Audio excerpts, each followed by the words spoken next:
Today on our show, man, we've got more news than you could shake Adrian's peg leg at. Yeah, I turned you into a pirate, dude. Yar. That's next for you guys on Nerdynomicon.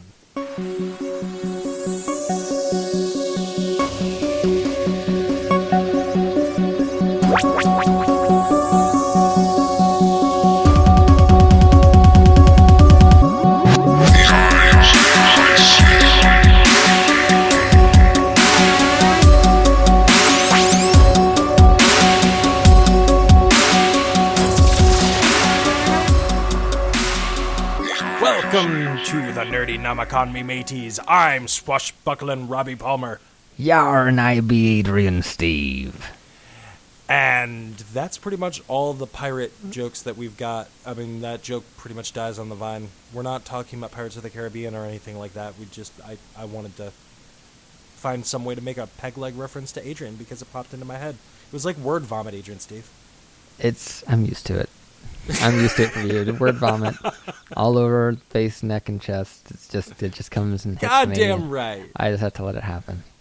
That's pretty much it, man. Just sit back and let it happen to you. How's your week been? It's been good. I've been sitting back holding my butt, waiting for whatever's going to happen to me here. I'm gonna hold on to that catchphrase as long as I can.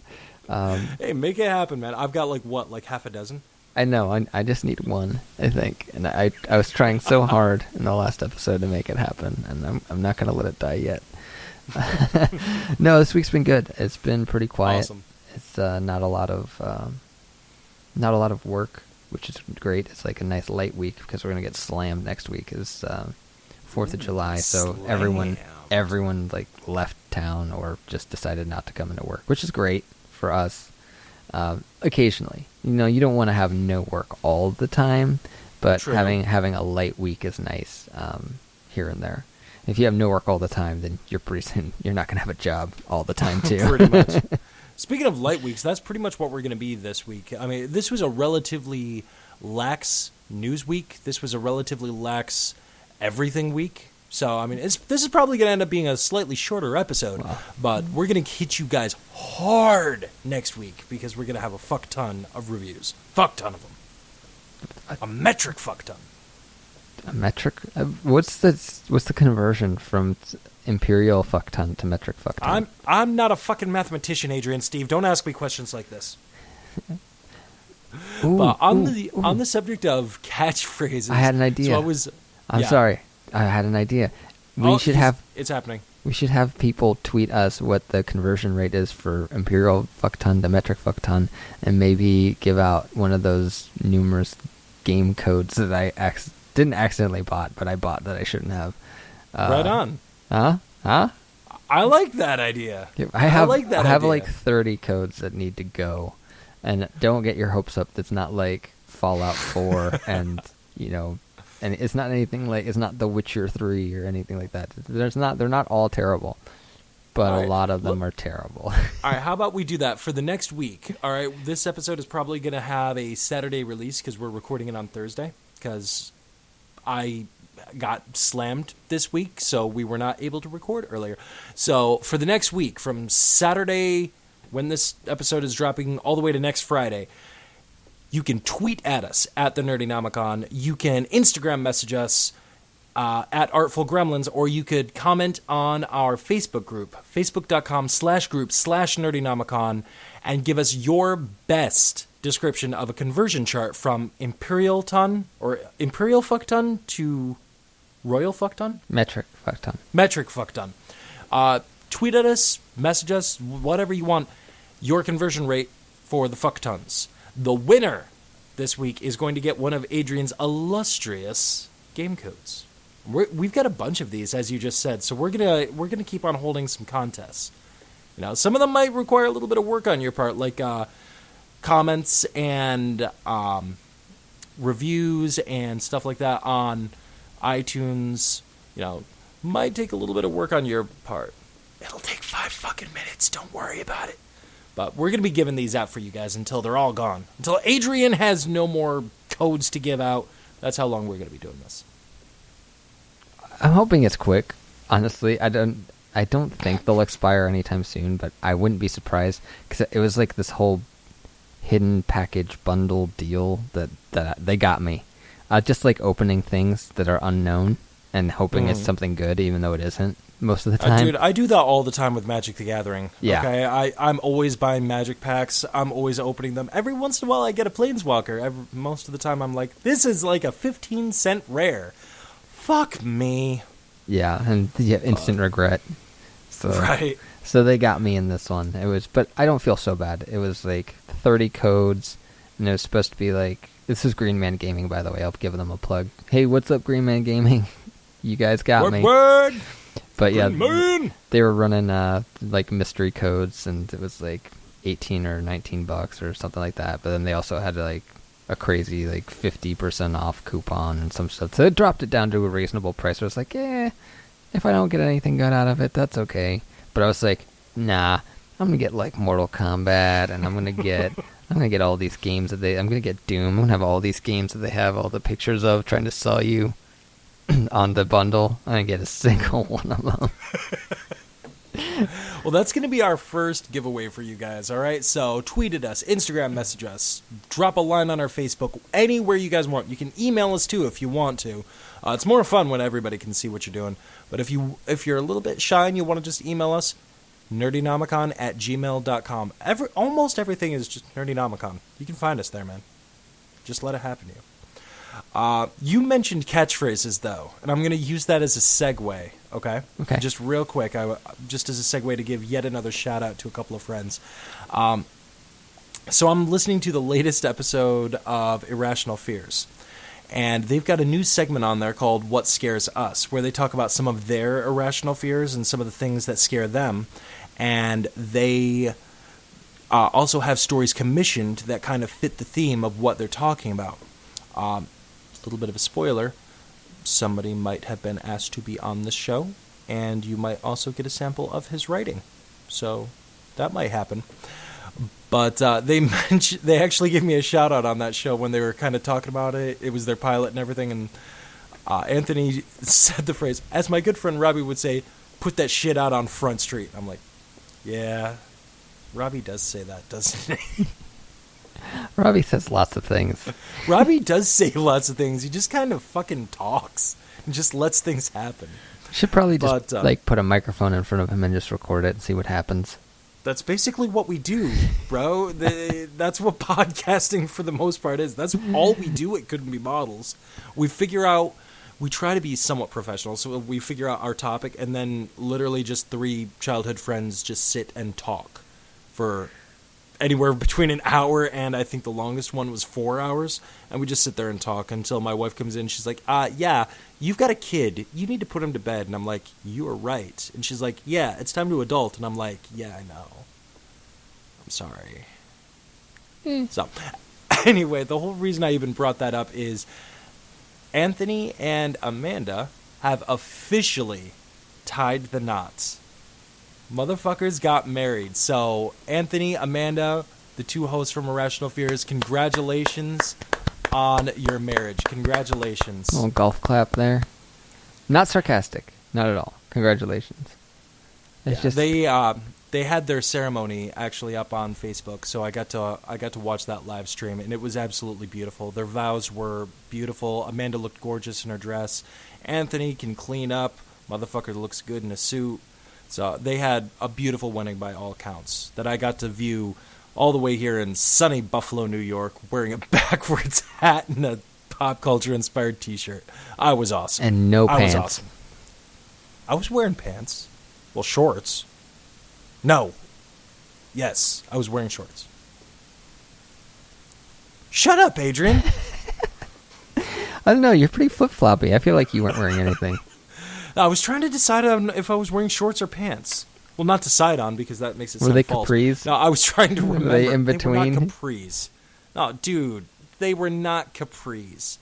It is summertime. That's like dude, capris are like the Auschwitz of pants. I mean, who the hell legitimately wears capris and thinks that they're a good idea? I remember when they were popular when I was in like middle school and high school. Who thought that capris were a good idea? Show off that veiny ankle area on their leg. Who thought that that was good? No, ladies, I was not wearing capris. Ladies thought that was good. No. But ladies can make Ladies, anything look they good. weren't. Yeah. No.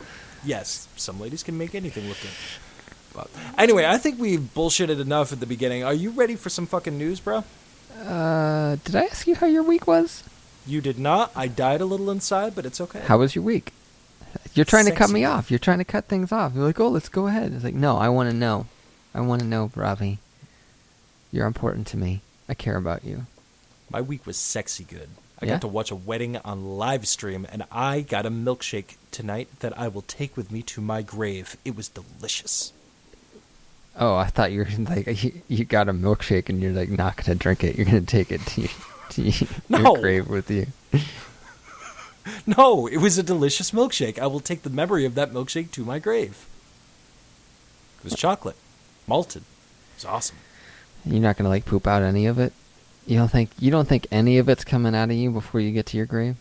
Dude, I'm going to staple my ass shut to keep it in there just to spite you now because you're taking this way too literally. I was just trying to say it was a delicious milkshake. Okay, yeah, we're bullshitting too much. We need to move on. I'm glad Right, you had ready a good for some week. geek news, bro? Yes. Thank you. Yes. All right, first little bit. Do you remember the Watchmen, Zack Snyder movie a couple of years ago? I briefly remember it. Like, I know I saw it, and there was the dude, Rorschach, I think was his name, who had the Oh, hells yeah. And I remember the naked dude, Dr. Manhattan, with the blue dong, and that's about it. That's about what I remember of the movie. Well, you are about to get an awakening in your memory centers, man, in a big bad way, because Watchmen is coming to HBO. That blue dong is coming, man, all over your face, neck, and chest. It's happening on HBO. Does it come blue cum, or is it still white? It's very possible. I Or don't is it know. green? It You're could be weird. green. Dr. Manhattan's kind of a super powerful guy. It could be green cum. I have no idea. ooh, But the ooh. Watchmen is happening. Another contest. What color is Dr. Manhattan's cum, and why? And just kidding. Don't do that one. And you can tweet your responses at King Awesome with 2 G's. And Adrian's Twitter feed just fills up with cum comments. At whatever Dickie's Twitter handle is. Just randomly That would send be it to him. That'd be awesome. amazing. So that's happening, man. Watchmen is coming to HBO. We have literally no details about it, but it's coming for us. And you know what? I've got to be honest with you. I'm kind of excited. I was in the minority as far as the appreciation for this film. I didn't love it by any stretch of the imagination, but I really didn't hate it. It was the ending that pissed me off more than anything. Lots of people got really upset because they cut so much and they kind of watered down a lot of characters, but really with a 2-hour movie, what do you expect? The Watchmen was a very, very, very dense graphic novel. It was chock full of story, it was chock full of dialogue, it was chock full of characterization, and it is impossible to convey everything that The Watchmen was, everything that Alan Moore was able to convey in those pages in a 2-hour film. It cannot be done, and that's one of the main reasons why I'm very excited that the series is going to be coming to HBO. What it's going to be, we don't know. Is it going to follow the story of the comic book to a T? Is it going to be backstory? Is it going to be something set in the Watchmen universe we have never seen before? I would not be opposed to any of them. I think I would kind of prefer original story and maybe catching up to the events of the comic series. Because the ending of the movie really pissed me off because logically it made no sense. The thematic idea of what happened as far as the apocalypse or trying to jumpstart the apocalypse to unite the world, spoilers, was there. However, the decision that was made as to who the big bad was going to be, as far as what villain would unite the world, made no sense. You can agree, you can disagree. We've told you how to contact us. You can send me an email, Robbie, you piece of fucking shit. That was the best ending to a comic book movie ever. Fair enough. I didn't like it. I thought it was really cheap. I thought that it was a cop-out. I didn't love it, and it kind of tainted the movie to me. Just like a lot of Zack Snyder's work. I mean, I loved 300. I thought that was great, but overall, He visually can make a good movie, but writing-wise, he takes a lot of cheap ways out. He takes a lot of easy routes. And I don't love him as a writer. I really don't. I think visually he makes good shit, though. So I guess that's why I'm excited to see Watchmen going to HBO. I think that they have the opportunity to do great things with the intellectual property over there. I think that we could have a really compelling series, a really in-depth series. The Watchmen is an IP that can hold a Black Mirror up to civilization and up to our own mentality. I mean, even right now as a country, at how divided we are, even on things on opinions about comic book movies, man, as divided as we are on opinions over females only viewing a fucking Wonder Woman, how that makes national news. Jesus fucking Christ, America. God damn, get it together. So I think that a Watchmen series is an excellent way to hold a Black Mirror up to our own mentality and our own social outcries. I think it's timely right now, even though the series did not take place in contemporary America. It took place, I believe, back in the 80s. But, yeah, I'm in a big bad way. Adrian? I don't know. I'll have to see what happens. I'm cautiously guarded. I don't know that much about the source material. As I said, we just saw the movie that came out before that, and I don't even really remember it that well. That's understandable. It really, really is. So it's if anyone can do it, I guess I would put my faith in HBO. They tend to hit their series pretty well. I won't say they have no stinkers, but they definitely have stinkers, but sometimes you get Westworld. Yeah, typically they're at a higher level of success than most other networks, so perhaps they can pull it off. But yeah, I don't have a lot of vested interest in it.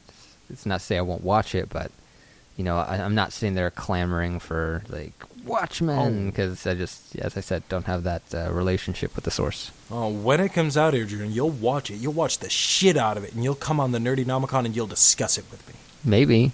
Depends how many episodes it is and how long those episodes are, and if it features a girl making cassette tapes about how she's going to kill herself. I've apologized to you multiple times about that. I realize I ruined a weekend of yours that you'll never get back.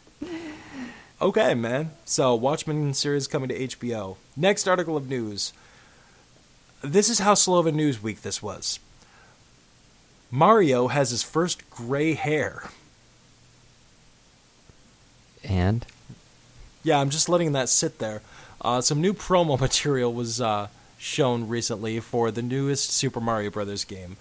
And a fan took that image and blew it up so that he could marvel at the detail that was done to Mario's clothes and how each one of his hairs was perfectly rendered. And he blew it up, he combed through it, and he found a single gray hair on the head of Mario, which proves definitively that homeboy has way too much fucking time on his hands and should masturbate a lot more than he does. Because, damn, I saw the blown up picture, and even then I had to really, really look for that gray hair. I had to go on to the next slide just to see him circle it. I'm like, really?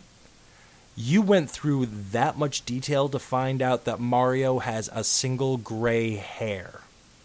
Well, maybe they're going to start moving him towards like a Grandpa Mario. I mean, we've had Mario for a long time, and he hasn't really changed all that much. I mean, he's changed from 2D to 3D, but he's not like aged or progressed or anything like that. Adrian, he's a fictional video game character. But he has pixels on a screen. All of them are fictional video game characters. And he has a single gray hair. All of them are fictional. Single one. We got to see, Solid Snake grow up. Granted, that's a pretty big part of the story. Yeah. But, I mean, he can be a timeless character, but still progress. Yeah, I guess. But at the same time, his aging had to do with the story. This is Mario, and he has one gray hair that may or may not have been a reflection on the dude's screen. I mean, it wasn't a reflection on the screen, but it easily could have been mistaken as that if I was the one blowing it up. I mean, holy cow, man. Homeboy has way too much time on his hands. Oh, yeah. And this is coming from me. Yeah, I totally agree. Lots of time on his hands, way more than anyone needs to. But hey, he found something interesting. I wonder if they're actually pushing for Mario to get older, if it's just some kind of homage to somebody, and it's like, oh, that one gray hair Which is possible. Signifies, Which is possible, whoever, died and whatnot.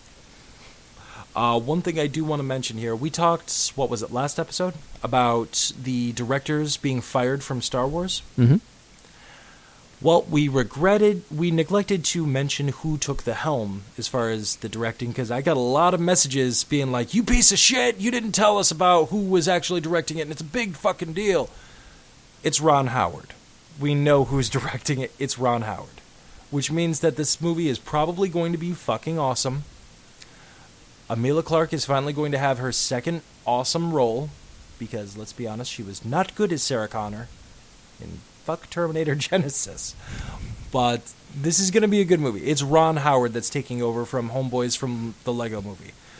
I would have loved both versions, probably, but Ron Howard sounds like he's probably going to end up making the Star Wars film closer to what I envision Star Wars as being. That's not to say I wouldn't enjoy the Lego Movie dudes making the movie, but anyway, it's going to be Ron Howard. Ron Howard is directing the Han Solo standalone Star Wars movie, which is still slated for a 2018 release. So, right on, man. Ron Howard. There. Hopefully we don't get yelled at again this week for not bringing it up. We'll see. Next bit of news. Wow, it's been a slow week. Five Nights at Freddy number 6 was confirmed and then immediately canceled. Nice. That's impressive, actually. It actually kind of is. It showed up in an interview. The creator of Five Nights at Freddy, he did confirm that they were working on number 6. However, that game has been completely scrapped because he doesn't want to work on it anymore. He feels the need to continue to keep on upping his game and making the games even better. And at the point right now, fans have such a high expectation that he would rather back away and not make the game right now or at all than risk destroying the franchise, at least in his mind, and letting all of his fans down. I've got to be honest with you, I can understand and respect that. I get what he's saying. So, fair enough. It is a little bit disappointing we're not going to get another Five Nights at Freddy's. I have not grown sick of the franchise at all. So, it was a little bit disappointing, but he's not going to stop making video games. He's going to be working on other IP. It's just, we're probably going to have to wait a while for some more Freddy. Because let's be honest, there's going to be more Five Nights at Freddy's. It's become a staple. People know it. People love it. We're going to get more. He could pick it back up tomorrow for all we know. But on that subject of Five Nights at Freddy's, the movie was delayed back in February, and essentially they're forced to completely start over. So all of the casting news that may or may not have been out, nothing was out, but all the casting that was done is now gone and has to be completely redone. However, it does look like the movie may now end up over at Blumhouse, which is awesome because they've been doing the Lord's work over there as far as horror movies go. Yeah, they've been knocking out at the park. They really have. So I think that would be a huge feather in their cap if they can move the Five Nights at Freddy's film over to Blumhouse. I think that they've probably just added 6 figures onto their return on opening weekend. So we'll see, man. We'll see. But it's still happening. The movie's still going forward, but they've hit a bit of a snag. But it could probably work out for everybody's benefit. Let's see. 2 more things. Next one, and Adrian, you saw this. We dropped this information in our Facebook group. Castlevania has finally gotten an honest trailer. Mm-hmm. Oh my God, was it accurate? And oh my God, was it hilarious? Yep, it was accurate and funny. And it didn't change my opinion about the games at all. Still love them. Oh, you can tell that the team over there that makes honest trailers, you can tell that they still love honest games. I mean, they were giving it a love letter while still mocking it. And you can do that. Kevin Smith is my Patronus. But let's be honest. Tusk? You turned a motherfucker into a walrus. You can make fun of that until you're blue in the face. I still love Kevin Smith. Castlevania, same thing. They've had some really weird games but you can still love Castlevania. I mean, Zelda had some really off-the-wall games. Hyrule Warriors? Really? Or Hyrule Heroes? Really? But at the same time, it's still one of my favorite franchises of all time. So, they pointed out some things. They shone a light on it, but it was done out of love. It was done in good humor, and it was very funny. They did really well putting that together. Yeah, and they knew what they were talking about. It wasn't just, let's throw something together because, people requested it. I don't follow the Honest Trailers all that much. I see it pop up every once in a while, and usually it's spot on and really funny. But yeah, they did a great job with this. They're very, very true to what they were making fun of in a I don't know if polite is the word I'm looking for, but in a respectful way, Yeah, maybe not polite. Respectful is probably the best way to describe that. It showed a lot of respect to the franchise itself, which I commend them for doing. Yeah. You could tell that the people that were at least writing the script for it were fans of the intellectual property. Yeah. Oh, and they also touched on the downfall of Konami like we did in our episode a couple of weeks back. Oh, yeah. Making pachinko machines. What the fuck, Konami? Why, Konami? Why? Mm-hmm. Delicious. So all the people that worked at Konami and that were doing these games basically busting off and trying to do they do the same games independently. So like they've got Bloodstained Ritual of the Night, which is basically Castlevania. Right. They got Mighty Number 9. Yeah, which was Capcom, but it was basically Mega Man. So how long is it before Kojima makes independent Metal Gear Solid? You know what I mean? Like how long before that? That's a very, very, very good question. Everybody's waiting with bated breath. I would much rather see him make his own version of Silent Hills first. Oh, yeah. The PT game that was subsequently removed, using the Fox engine, possibly even still starring Norman Reedus. Guillermo del Toro has said multiple times that he detests Konami for the way everything went down because he was really excited to work on this game, but he has nothing but love for Kojima.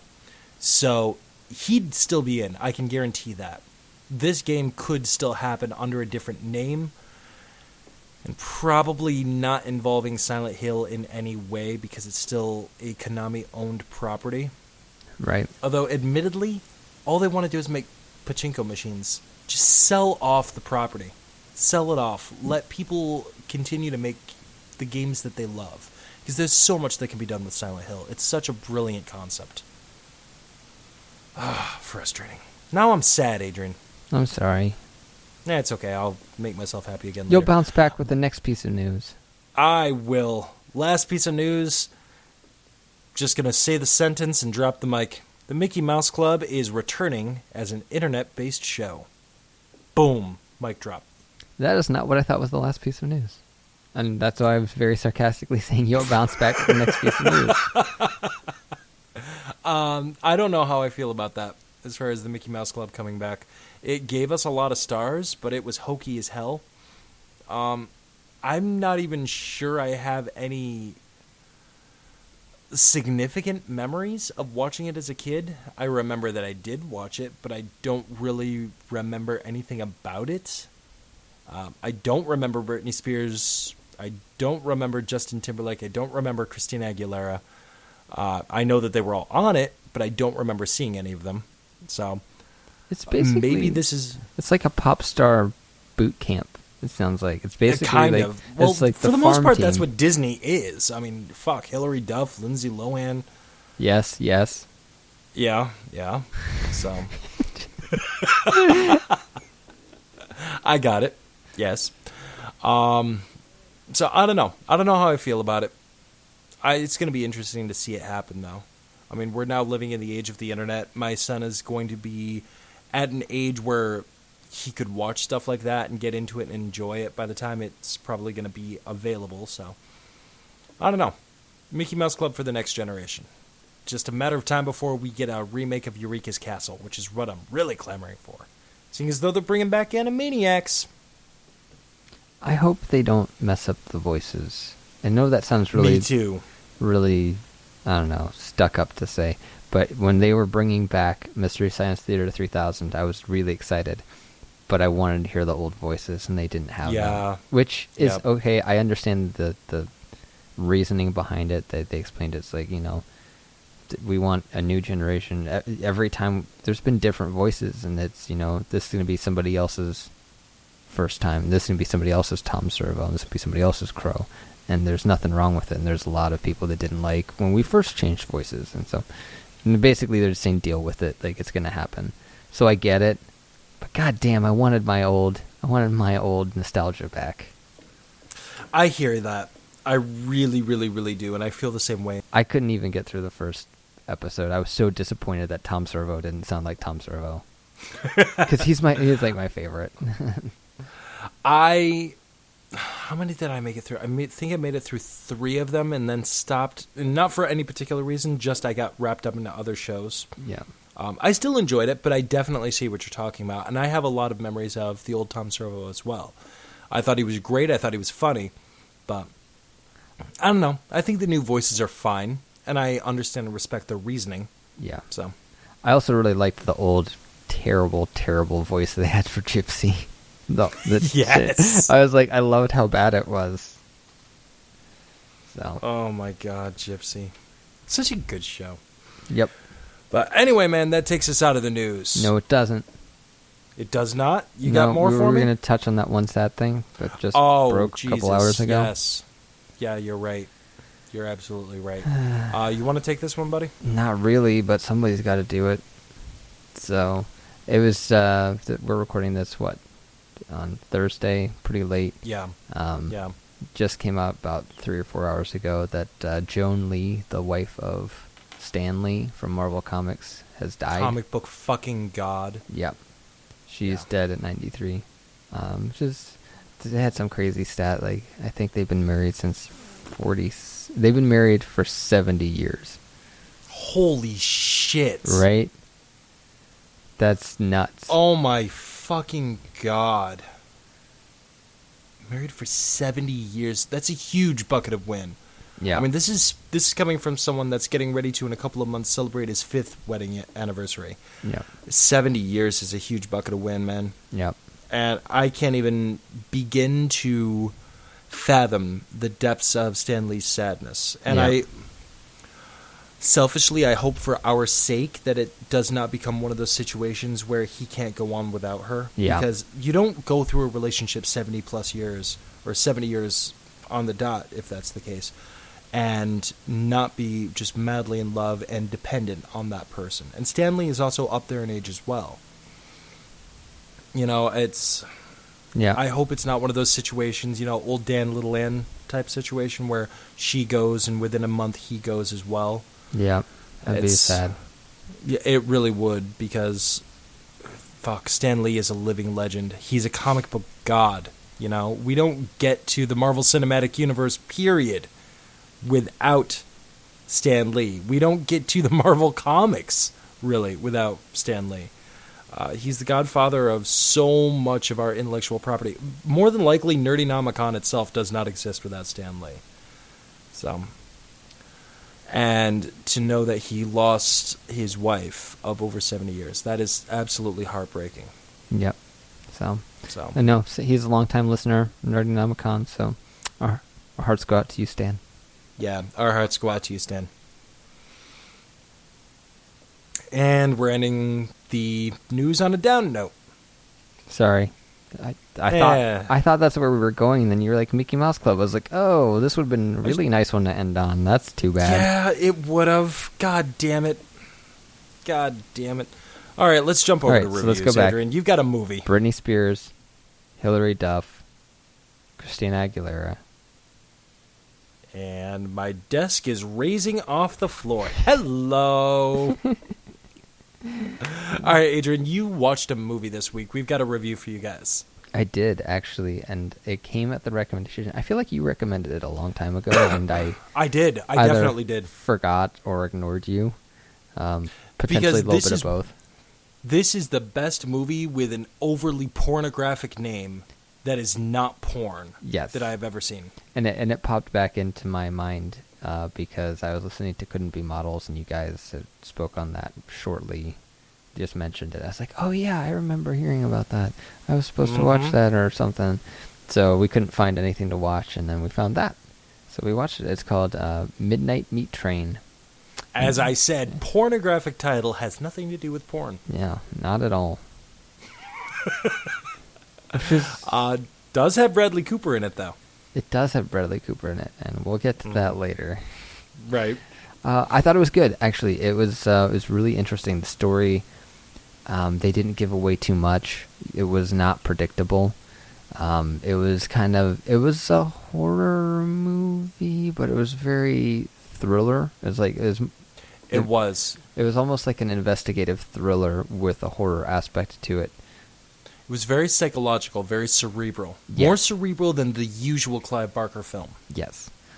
So I think that's why it captured our attention so well, and it was really interesting. And I think the most fun we had watching the movie was actually discussing it afterwards and trying to piece together things like, okay, well, if this is how this works, then these people must be doing this to make it work, and putting all things together. Obviously, super vague, trying not to give anything away. I highly recommend you watch the movie.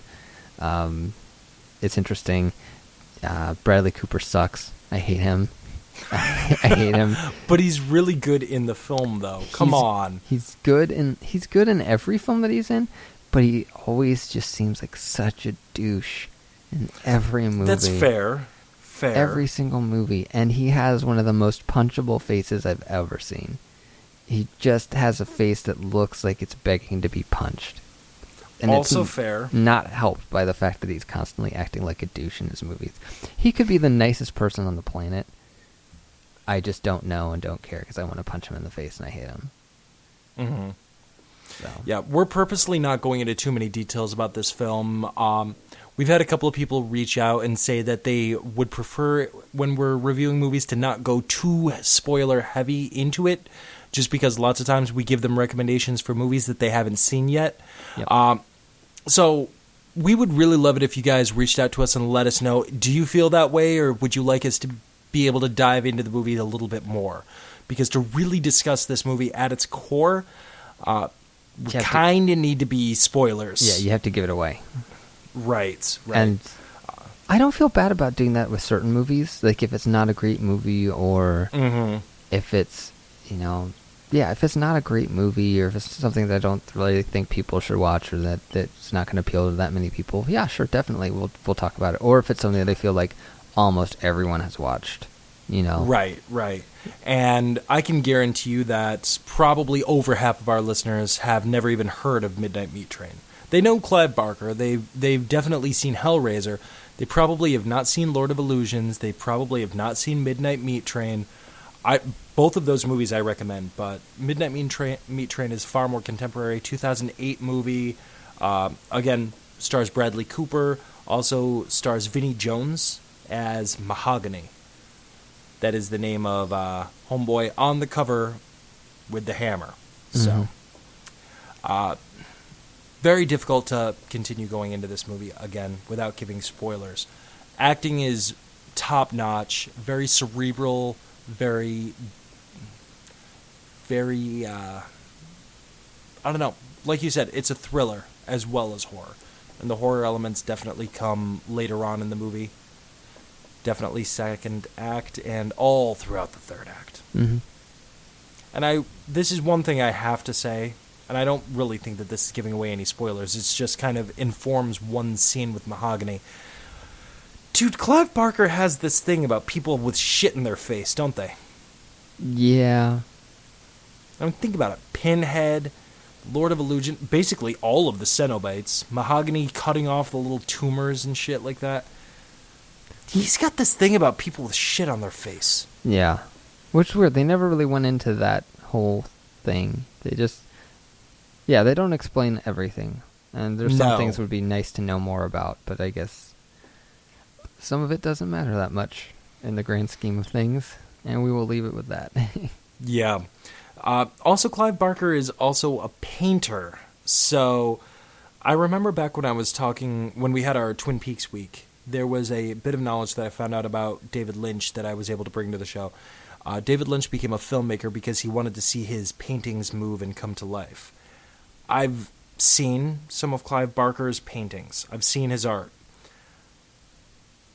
I don't ever want to see that shit come to life. He paints the stuff of nightmares. And he also has the voice, like, out of my darkest nightmares. Holy shit, he's a scary motherfucker. Now, Wes Craven, God rest his soul, he seemed like everybody's favorite happy grandpa. Clive Barker just sounds like this terrifying old man that wants to murder you. Agree? Disagree? You're sitting there silent about that. I don't know. I feel like you're more in depth than the whole, like... I wouldn't be able to tell you this is a Clive Barker film or what other Clive Barker things have happened. You know what I mean? Like, I don't follow that much. I'm not that in tune with who's doing what. I'm just looking for the final results. So... I get that. I'm more of the fan of film at large. You're more of a, I like what I like and I want to talk about what I like. Yeah, and it's like, you know... I guess I feel like I got burned, kind of, because I used to... I won't say used to. I enjoyed a lot of stuff that Judd Apatow was putting out when he was putting out. And then I went to another movie. I can't remember what it was, but it had some of the same people, but I don't think it was him. But it had the people that were starring in his really big movie. So I was like, oh, it's going to be good. It's got the same people. And it wasn't. You know, I don't remember which one it was. But, you know, it's like realizing, like, okay, I can't just follow people.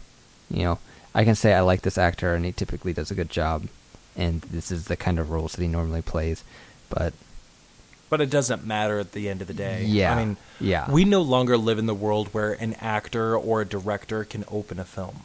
You know what I mean? Right. Not Jeremy Bruckheimer, not Will Smith. I mean, obviously, considering how The Mummy is done, not Tom Cruise. Yeah. Which is unfortunate because The Mummy, by all accounts, is a good flick. I mean, we'll talk about The Mummy on a later episode. I think it was weak sauce to hang the Dark Universe on, but we'll talk about that another time. But my point is, we no longer live in that world where, for you, like Judd Apatow can open a movie. As much as I love Kevin Smith, there have been movies that I did not care for from Kevin Smith. I did not like Red State at all. And lots of hardcore fans will say that that's blasphemy. I'm sorry, I didn't like it at all. Yet, loved Yoga Hosers. Absolutely loved it. But, I mean, I've seen stuff that he's done where I've been like, meh. I've seen stuff that he's done that I have not liked. Other things I will praise until the day I die. But that's the world that we live in now. You know, Tom Cruise cannot open a movie. Johnny Depp cannot open a movie. Edward Norton. Helen Mirren. Fucking Lindsay Lohan can't get hired on a movie. Emma Stone cannot open a movie. That's not the world we live in anymore. The movie has to stand on its own 2 feet. Mm-hmm. So, yeah, that's a long way of saying I understand what you're saying on that. I don't care for everything that Clive Barker's ever done either. Clive Barker is a terrifying dude, and I respect most of what he's done. Doesn't mean I have to like it. I feel the same way about Stephen King. I respect a lot of what he does. I don't like a lot of what he does, especially his later works, with the exception of Dr. Sleep. Okay. That being said, though, Dark Tower, man, cannot wait for it. Oh, yeah. Very, very excited. Is that, that's coming out this summer? Is that right? Next month, brother. Ooh, wow. God damn, I got so many movies to go see. I know, man. Like, next week, I'm going to be talking about Spider-Man Homecoming. You're going to have to stay spoiler-free on Spider-Man, because I'm not going to be able to see it next week, I don't think. I will stay spoiler-free on that. I know how much you love Spider-Man. That was your pooping song. Yeah, and I stopped watching the trailers, because it's like, no, don't do this. Don't show me everything. So if I go through all of that, and then you ruin it for me, I will have to find something to do to you. I don't know what it will be. I think the most that I may do is send a selfie at the drive-in, because I'm going to see both of these movies at the drive-in tomorrow. They're playing back-to-back. I might take a selfie and just give you a thumbs up as the credits are rolling. Although it would be just your luck as soon as the credits start rolling, the stinger comes on. So you're like, I didn't want to see that. I'm excited. I have a feeling it's going to be phenomenal. I do too. I think Tom Holland is going to crush it yet again as Spider-Man. It's so nice to see him as a kid, too. You know what I mean? British, sure, but a kid. I think that that's a really smart move. Steering away from people like Tobey Maguire and Andrew Garfield. You know, adult-looking Spider-Man. I think that that's really cool that we have a young teenage kid, a high schooler, playing this role. I commend them for that. Yep. Sorry. I'm listening, but I don't have anything to add. So that's all the news that's fit to print for you guys. That's what we're going to be talking about. That's what we did talk about on this week's Nerdynomicon.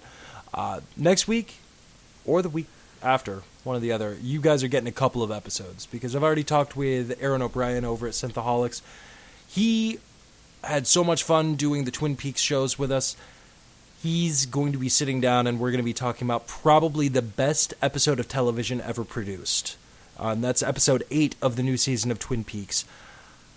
I'm not going to talk about it right now, but I think it was an hour episode. I think we have over an hour and 45 minutes worth of material to discuss about this episode.